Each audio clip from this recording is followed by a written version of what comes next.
Welcome back to my meals for a week, starting off on Sunday. This was Easter Sunday, big meal. First time me cooking lamb chops. I've done lamb before, but not the chops. Here is all the seasoning that I used to make the actual sauce I made. I seasoned the meat, but I made a particular mustard honey sauce to go on it as a glaze. I used my handy dandy processor. Here are the two main ingredients.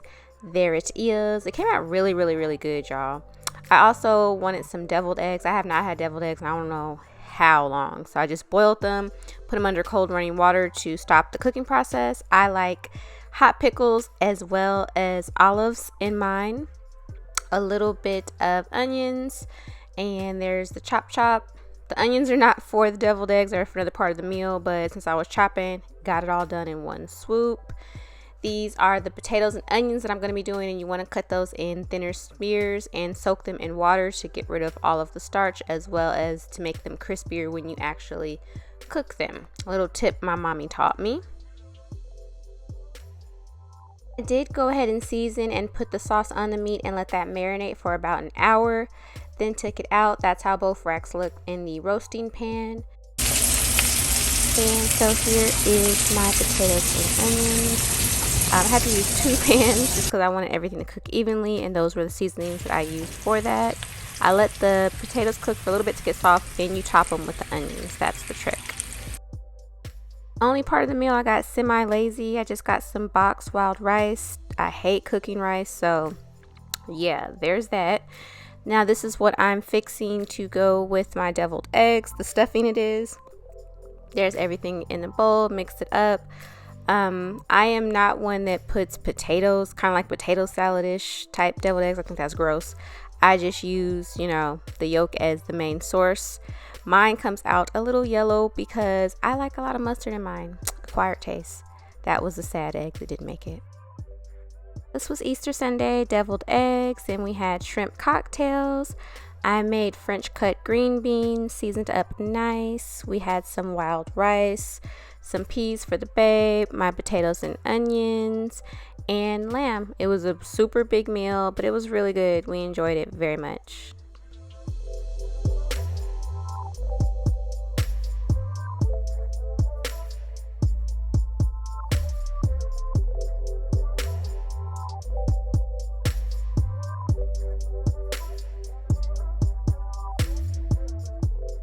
After all the leftovers, heading into Wednesday, we have pork chops, mashed potatoes, and green beans.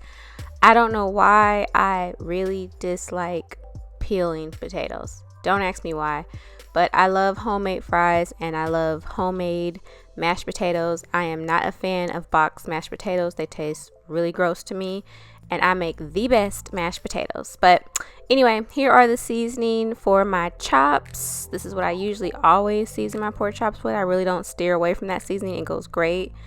There are the center cuts, and they were thin sliced. Now this is the ticket, y'all. If y'all want good homemade mashed potatoes, you use milk, butter, and cream cheese. Yes, cream cheese, pepper, garlic salt, R powder, and some onion powder. I'm telling you, I am the Michael Jordan of mashed potatoes, y'all. Okay, stop playing with me. But the meat went in the air fryer. Best way to cook pork chops, y'all. Don't fry them on the stovetop. Air fryer. They come out crispy and juicy. But that's the butter and half of that cream cheese melted. Here is the finished product. Babe is not a fan of mashed potatoes. I know, she's alien. So I gave her some leftover rice to go with hers. And here's my beautiful plate, y'all. When I tell you I hoovered this meal, this is one of my favorite meals. It's so simple. I usually cook this about 2 times a month, to be honest. Dinner, but I did want to share with you guys my brunch. It came out so pretty, so I just had to brag real quick. There it is. Boom. Now we're into Friday because I had leftovers again. That was a big meal. So we had grilled fish and shrimp and rice. So we live in an apartment that is really I hate it. Anyway, they don't let us have grills. If you want to grill, you have to have electric grill, which is pretty much a really big George Foreman grill, which I am not a fan of. So babe bought me this indoor grill off of Amazon. We have been using it nonstop. I love to grill during the summertime. So that's what we did. Grilled the fish and the shrimp indoors. It doesn't actually get smoky. I do open the sliding door in the living room as well as over the sink in the kitchen, and it's perfectly fine.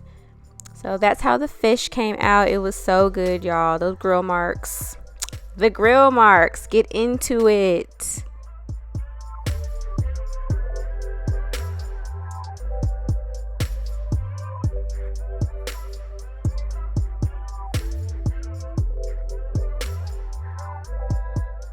We are back on Sunday because again we had a lot of leftovers, so kept it simple with some burger and fries.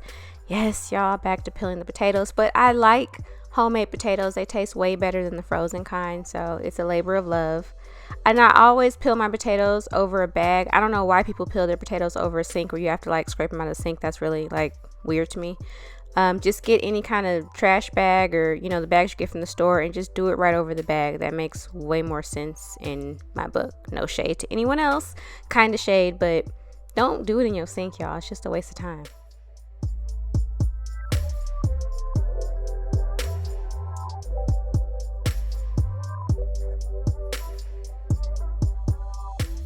After 10,000 years of peeling, I then go ahead and get a cutting board and cut them into the size I want. I usually like to do them not on the thick side, a little thin, but I do like them fat, if that makes sense. And then another trick I want to share with you guys, always put them in lukewarm water to wash off the excess starch. And if you do this, it'll make your fry soft in the middle and crispy on the outside, if that makes sense. When you don't do this, you tend to either get mushy fries or really, really crispy fries. This is like the perfect balance between the two. Read it up on Google. It works. Soak all your potatoes, y'all. It really does make a difference.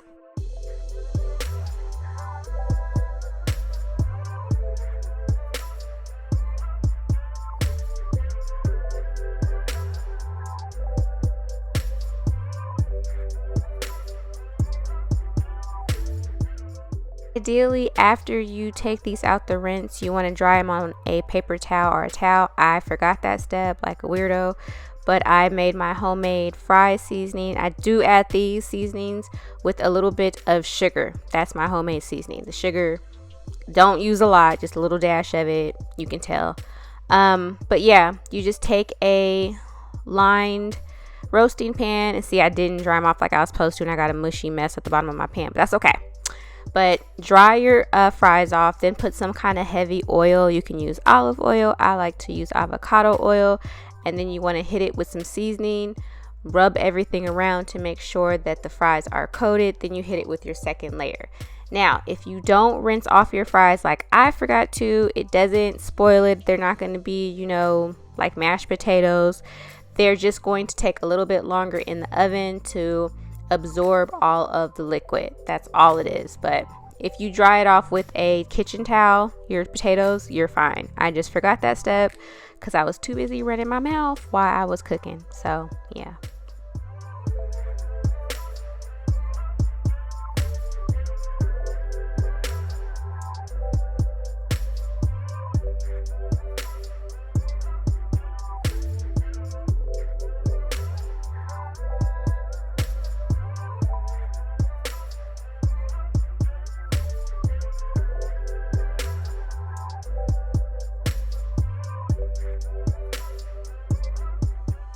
Everything is seasoned and to your liking. You do want to put it in the oven at 400 degrees for about 15 to 20 minutes. I think that's, perfect.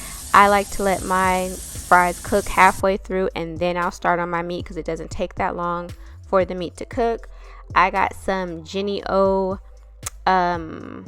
burger, I guess, patties. I don't want to call them hamburger because it's ground turkey.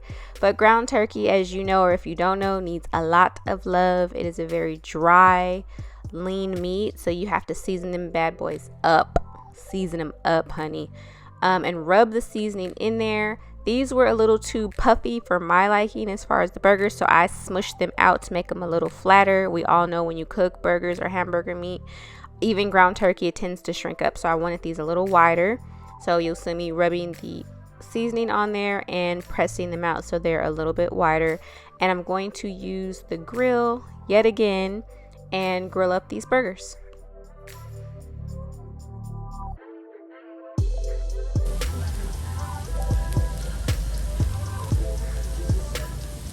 Doing half the patties with cheese for me and the other half for the boo thing who does not want cheese on her burger.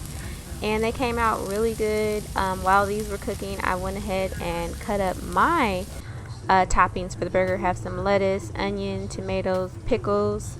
You know, my burger is going to be super happy and fattening. The babe is watching what she eats, so hers is going to be a little bit plain. This was really good.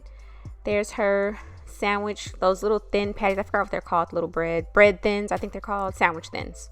And her meat, there I go, sandwich thins. Those are for the boo. A side of fries for her. Dry burger, she didn't want anything on it because she's watching what she eats. And then boom, here come the fat people food. Loaded fries, loaded burgers. It was a great meal.